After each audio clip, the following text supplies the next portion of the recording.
Hey, it's Vaz here from Aussie RC Playground, and today we're going to be talking about this guy. This is the E-Flite Commander. Now, I've actually picked this one up from Metro Hobbies, which is where I work, and I've had it for a few months already. So I've had several flights with this plane. I've become very familiar with it. So I figured, hey, why not give you my overall thoughts on it? Even though the plane has been out for a while, some of you might be curious about this particular aircraft and some of the things that I've done to it over time and how I've actually improved its performance, because it is no longer stock. Now, originally the plane is designed to work on a 3-cell battery, anything from a 2200 to say a 32, maybe 3500 milliamp, depending on what you can fit in the fuselage there. But before we get too carried away with the review, let me show you some maiden flight and some stock flight footage when I first got the plane, and then we'll come back, we'll talk about some of the modifications that I've done to it to get more performance out of it.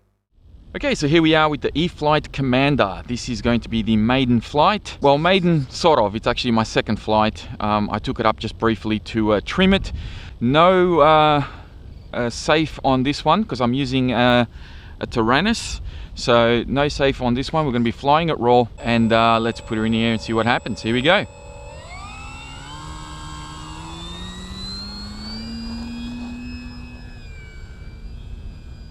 As I've moved myself back up here, this is a really nice floaty plane from what I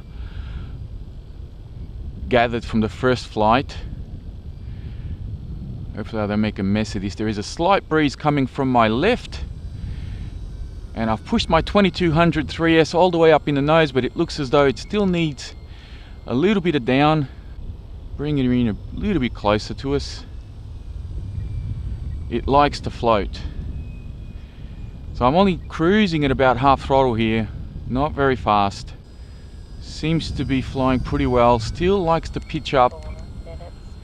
Almost feels like it's a little tail heavy with just a 2200. I'm gonna have to see if I can get a couple of extra heavier packs, like maybe a, I don't know, 3000, something like that. Here we go, coming in nice and low, nice and slow. Beautiful as she goes. All right. As we start to get a little bit of sunlight coming through the clouds, we're going to crank her up. That's full speed. I do feel that this could definitely use a 4S for two reasons. One, it feels like it could use a bit more power, but again, I'm the type of guy that likes a bit of power, and also a bit more nose weight, so you don't have to go and get huge batteries. But I think I can hear my beeper going. So we're going to go around and see if we can float her in for a landing. Now this does have flaps. I haven't tried my flaps yet, purely because this floats in so nice. Alright, we're going to bleed off the power here. Let her float in dead stick. Just let her drop. And this is dead stick, and you can see it's floating, floating, floating. Oh! And it just floats, and that's no flaps. And there we go, beautiful touchdown, really, really nice. I like this plane. Okay, so now we got the maiden flight out of the way, and you can see how the plane performs in its stock form. There were a couple of things that really didn't gel with me very well. For a plane that looks as good as this one does and looks as fast and as acrobatic as it does, it kind of lacks that little bit of power, that little bit of extra oomph to really get it up there as far as getting some top speed out of it, or maybe even adding some additional torque. Now, I did see a video online on how you can improve performance of the plane by simply upgrading the ESC and changing out the prop to an 11x7 prop, and that actually makes a huge difference when you run it on 4 cells. But before we actually took to the flying field, there were a couple of things that you needed to do. Number one, the servos for the rudder and elevator, they need to be changed over before you even take it out to fly. Reason for that is because they are known for failing, and this particular aircraft actually blew the rudder servo before the maiden flight. So that needed to be changed pretty much straight away, and I would advise anybody that gets these planes, rudder and elevator servos, yank them out, throw them in the bin, and just get yourself something better. It can be anything you want, because I'm pretty sure anything that's out there is better than what comes included in these particular aircraft. My aileron and flap servos are still stock. Just the rudder and elevator you would need to change over, because I don't know why, they're just really bad and they don't last very long. Now the next thing you need to take into account are the wheel pants, or spats as they call them. This is what they are. They kind of go over the top of the wheel. The problem with these is that Horizon or E-Flite made foam ones. Now I don't know if that's designed to sort of lighten the weight of it, but as you can probably tell, this one is quite worn out from all the grass landings and everything. And in the end, I ended up just getting rid of it, and the plane looks fine without them anyway. I've never seen wheel pants made out of foam. This is a ridiculous idea. E-Flite, Horizon, please just give us proper plastic wheel pants for these planes. This makes absolutely no sense to have a foam wheel pant on this. Just take them out, get rid of them, especially if you're doing grass landings. If you're on tarmac, this obviously might last you a lot longer, but if you're going to be taking off and landing from grass, this is what's going to happen. Just get rid of it. You don't need that around. So the stock motor that this comes with is this particular guy here, which again, I'll have a product code in the video description. This is actually a really good motor, and it's probably underrated by E-Flite or Horizon because this can handle 4S all day long. It's a 900 kV motor, and this plane should really come out of the box ready to handle 4S. It flies okay with the 3S pack, but on 4S it does so much better. And I would highly recommend they upgrade the speed controller on this to be able to handle 4S, because this motor is brilliant, very powerful. With an 11x7 prop, you'll have no problems at all. The other thing to take into account is that this does actually need nose weight. If you are going to run a 2200 battery in here, I would recommend you add some lead weights to the front of the plane, because otherwise your battery is going to be all the way up in the nose, and in some cases, depending on the battery that you're using, you may not have enough weight. The plane may be a little bit tail heavy. I am now running a 4000 milliamp 4-cell pack. That is what I generally run in this plane, and it works perfect. 2200 4 cells do work, but I find that with the upgraded power system on 4S, they drain really quickly, and before I know it, I'm hitting the buzzer and I have to come in a little bit earlier than normal. With a 4000 milliamp, I can be in the air anywhere between 7 to 8 minutes, depending on how I fly. If I'm really gunning this thing, obviously I'll only be in the air for like 5 or 6 minutes, but on an average flight, somewhere between 7 to 8 minutes is pretty normal on a 4000 milliamp 4S, running a 12x8 propeller. This is an APC prop, and of course I've had to change out the spinner as well. This was an old spinner that I had here, which I think came from one of my old decathlons, and I also had to trim out the openings where the prop comes out in order to make it fit. But it does fit on here just fine, albeit it is a little bit smaller than the stock one. So now I'm going to show you some flight footage of the upgrades that I've done to the plane. The first bit of video is going to be with the stock motor running the 11x7 prop. I also tried it on a wooden prop, which actually looked really good with the wooden prop, but I didn't feel like I had the performance of the plane.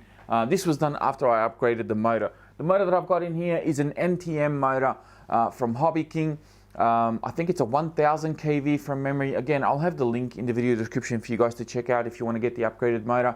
All this motor has done is allowed me to use a bigger prop. I'm pulling about the same amps as with the stock motor and the smaller prop. I'm getting about the same speed. I've speed tested this plane several times. Top speed is about 150 to 155 depending on wind conditions.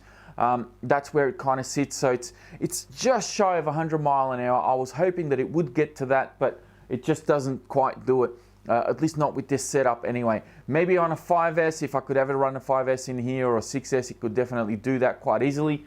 But I think for the type of airframe that it is, the type of aircraft that it is, the fact that it can reach those speeds now, and I have no lack in power at any point during my throttle range, I'm totally fine with that. So hopefully you guys enjoy the upcoming footage. The next video I'll do on this plane will be with FPV. So this is a canopy that I picked up from my buddy Brad, who also had one of these, but he unfortunately crashed it, and he salvaged the canopy and gave it to me. And I've got a camera mounted up on the top here with my VTX on the side, and you know, I've put my little antenna on the back here. This is going to be running independent power supply. I'm not going to be taking power for this setup out of my flight battery, so I'll have a small 950 milliamp battery here, which I've kind of got lying around. I think it's a 3-cell pack, and then all this extra cabling and everything. What this is designed to go to a voltage meter that I've put underneath here. and I've kind of hot glued that into place. So that voltage meter shows up through the camera when I've got it on, and I know exactly what voltage this battery is at if I'm running low on juice, because I won't know what my voltage is if I don't have something here telling me what it is. The plane will have its own beeper, will have its own alarm, plus I'll have a timer on my radio, but I needed to know what was going on with this. So that's the idea behind that. Line of sight flight, I've got a standard canopy, which is the original canopy that came with the plane, and then for FPV I can just swap it out, plug a battery in, and away I go. I'm going to try this one out in FPV, which I think will be a lot of fun, so stay tuned for that flight at a later stage. For now, enjoy the upgraded flight footage. Thank you all very much for watching. If you enjoyed this video, please be sure to give it a thumbs up. Don't forget to subscribe if you're new, and as always, check out the video description for more information on the plane, as well as links to my social media pages such as Facebook, Instagram, and of course Patreon if you want to jump on board and help out the channel. That is it for me. Thank you again for watching, and I'll speak to you all next time. Okay, flight demo of the Commander on 4S, 60 mpsc, stock motor, 11x7 prop. We are on low rates, straight into the wind. Beautiful day out here today. Let's see if we can get her in the air. Straight up she goes. So I back myself up here, just making sure she's flying good. I may have the battery forward just a smidge too much. Looks like it might be a little bit nose heavy. Just going to give it a touch of up. There you go, a couple of clicks, that should do it. She's flying good. Alright, let's bring her in for a low pass.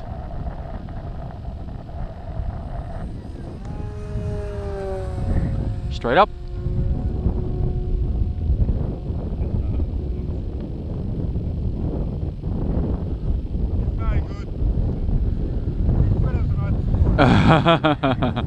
Boys are teasing me.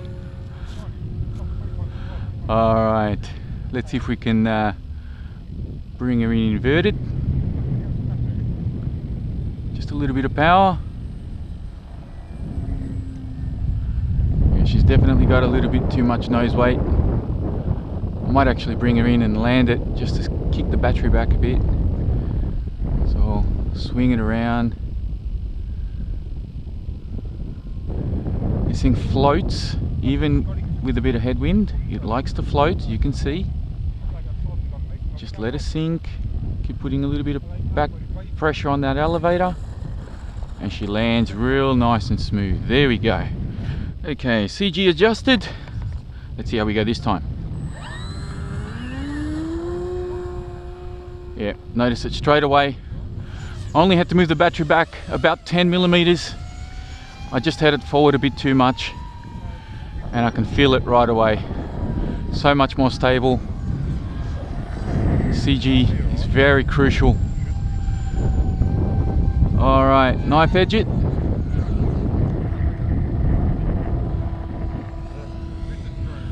Beautiful, look at that. Like it's on rails. And back down.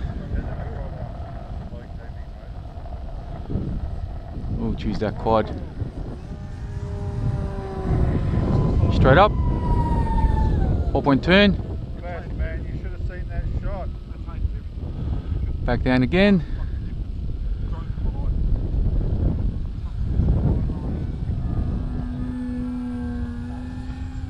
Keeping that knife edge going. Beautiful. Turning over to the right. Man, this thing looks so nice. Alright, we're going to do a nice little trick here. We're going to go up, we're going to roll, we're going to come down straight towards us, throttle off, and we're going to peel it away, just like that. And then straight into a knife edge once again, because I can do knife edges with this thing like it's going out of fashion. So locked in. Alright, roll. So much better. I can relax the sticks so much more. Keeping it inverted, banking.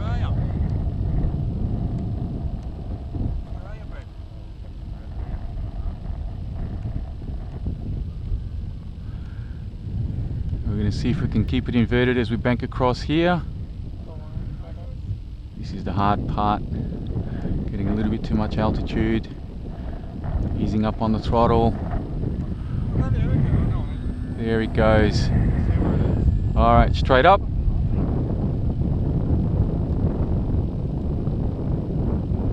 Back down again. Man, this thing flies good. This thing flies so good. What a wonderful, wonderful plane. Inverted, low pass, low-ish.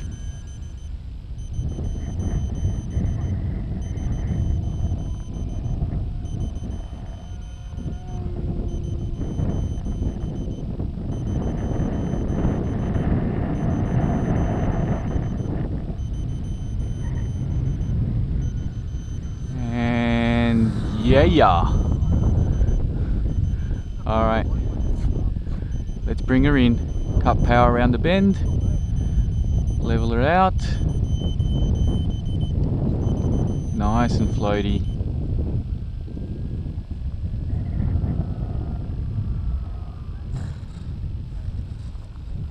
Not too bad at all considering the conditions of the terrain.